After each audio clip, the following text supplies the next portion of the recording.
the champions of the South Times Uganda Premier League 2023-2024. Haj Omar Mandela, please, we need you at the podium. The CEO of Uganda Premier League, Bernard Bainaman Bafei, please step onto the podium. Bernard.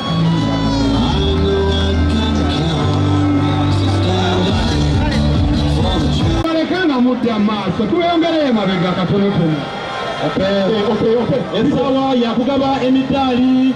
Can you sit down before we captain goes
basambi bye baagala Mulindo akigula buguzi naffe tumukubisiza maanyi agende wakatumu agule ekike ekyavira ekitutte amanya nze mukasa kiku olunaku olwaleero vira twakoma okirabako 2 kati myaka 2 tulwanye nga tutuukawo tuwanguzisizza maanyi goolo 2 zetukubye era teriyo kulanga kulala vira oye